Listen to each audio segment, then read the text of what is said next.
आपणास माहिती आहे का साल वृक्षाची महती काय आहे? गडद हिरवट पानांनी सजलेला, मजबूत खोड असलेला आणि औषधी गुणधर्मांनी भरलेला एक महत्वाचा वृक्ष म्हणजे साल वृक्ष. याला शास्त्रीय भाषेत शोरा रोबुस्टा असे म्हटले जाते. शोरा हे नाव British Governor General Sir John Shore यांच्या सन्मानार्थ देण्यात आले असून रोबुस्टा रोबुस्टा हा शब्द लॅटिन असून त्याचा अर्थ बलवान, मजबूत हे आहे. हे नाव वृक्षाच्या कठीण व टिकाऊ लाकडाच्या गुणवत्तेला अनुसरून दिलेले आहे. हा वृक्ष आपल्या पुराणात अनेक ठिकाणी उल्लेख असलेली व ज्याचे नामकरण ब्रिटिश गव्हर्नर जनरल यांच्या सन्मानार्थ दिले जाते हे आपले दुर्दैव. हिंदीत त्याला साल, सालवा, साकू, साखेर, मराठीत त्याला साल, गुग्गिळू अशी बरीच नाव आहेत. साजरा, तामिळमध्ये अट्टम, वेलारुकुलियम, कुंगिलियम, मल्याळम मध्ये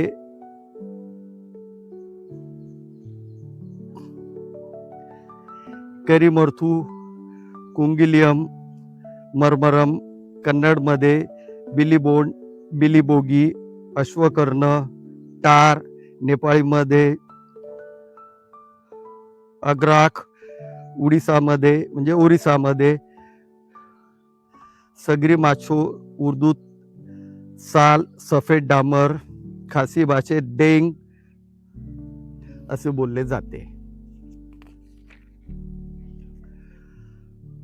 संस्कृत भाषेत साल वृक्षाला अग्निवल्लभ, अश्वकर्ण, अश्वकर्णिका व शाल अशा नावाने ओळखले जाते. याचा अर्थ उत्तरेपासून दक्षिणेपर्यंत किंवा दक्षिणेपासून उत्तरेपर्यंत हा वृक्ष परंपरेनुसार हजारो वर्षापासून चालत आलेला आहे. ह्या वृक्षाची महती अशी आहे की त्यामुळे ही सगळ्या भाषेत याची नावं असल्यामुळे हा सगळ्या भाषेशी परिचित असलेला वृक्ष आहे. भारतात प्राचीन काळापासून याला धार्मिक, औषधी, आर्थिक व पर्यावरणीय दृष्टिकोनातून खूप महत्व आहे. हजारो वर्षापासून भारतीय संस्कृतीत आयुर्वेद, वास्तुशास्त्र, लोकजीवनाशी याचा घनिष्ठ संबंध राहिला आहे.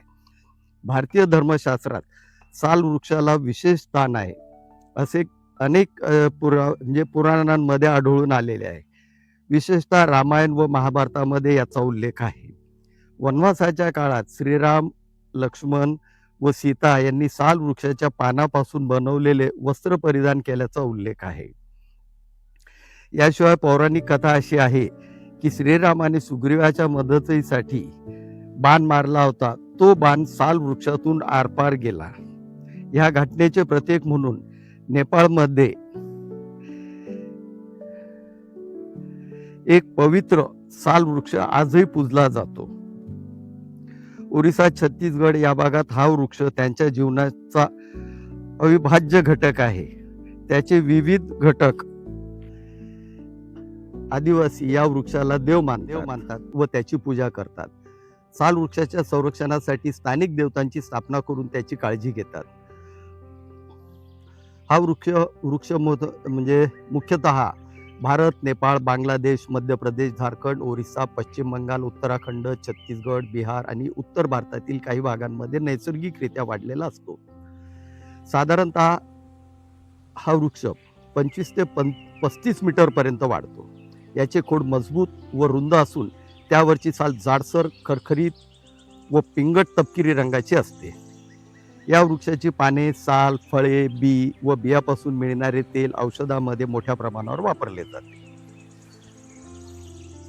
मात्र याचा वापर आयुर्वेदाचे डॉक्टर, वैद्य यांच्या सल्ल्यानेच करावा. जखमा व सूज, साल उकळून त्याचा काढा तयार केला जातो. जखमांवर लावल्यास जखमा लवकर भरतात व सूज कमी होण्यास मदत होते. त्वचा रोग, सालीत अँटीसेप्टिक गुणधर्म असल्याने त्वचा रोगावर अत्यंत उपयुक्त आहे. खरूज, इसप, फोड, पुरळ यावर या सालीचा लेप लावला जातो.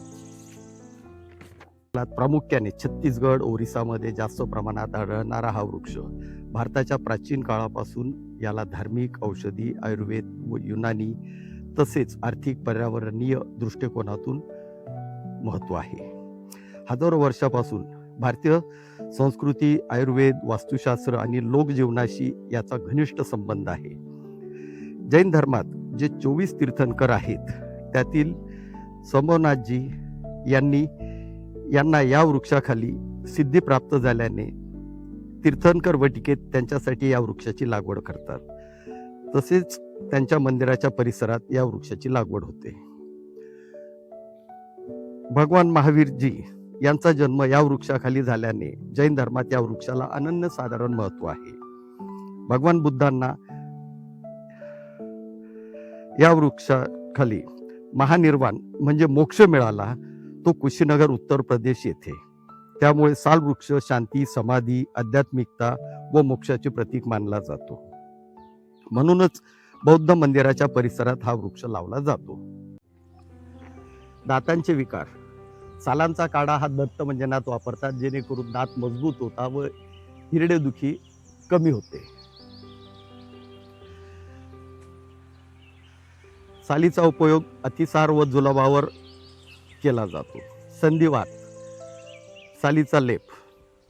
फळे खाण्यास योग्य असून फळातला गर हा साल बटर सारखा वापरला जातो. बियांपासून निघणारे तेल त्वचेच्या विविध समस्येवर वापरले जाते. हे तेल त्वचेचा कोरडेपणा, डाग, मुरूम यावर सुद्धा वापरले जाते. तसेच हे तेल मिठाई व सौंदर्य प्रसाधनामध्ये वापरतात. लाकूड मजबूत असल्याने व कीड लागत नसल्याने घर बांधणीपासून तर रेल्वे स्लीपर, फर्निचर व इतर बांधकामात मोठ्या प्रमाणात वापरला जातो. ओरिसा व छत्तीसगडमध्ये साल वृक्ष हा आदिवासींसाठी वरदान आहे.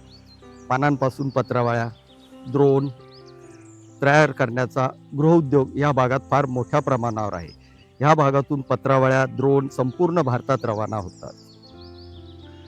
महत्त्वाचा भाग डिंक, ज्याचा उपयोग आयुर्वेद व युनानीमध्ये केला जातो. सांधेदुखी, अतिसार, त्वचेचे आजार, खाज इत्यादीवर हा वापरला जातो. याचा डिंक धूप म्हणून वापरला जातो, जो वातावरण शुद्धतेसाठी पूर्वी यज्ञकर्मात हा वापरला जात असे.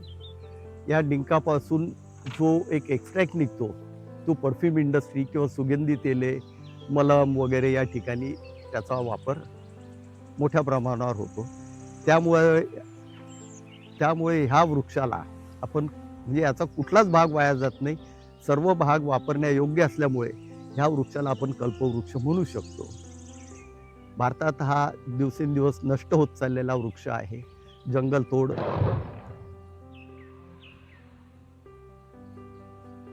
जंगलतोड व त्याची माहिती नसल्यामुळे हा दुर्लक्षित होत चाललेला आहे. तरी पर्यावरणवाद्यांनी ह्या वृक्षाची लागवड करावी आणि तो जोपासावा ही आमच्या तर्फे ही कळकळीची विनंती आहे. धन्यवाद.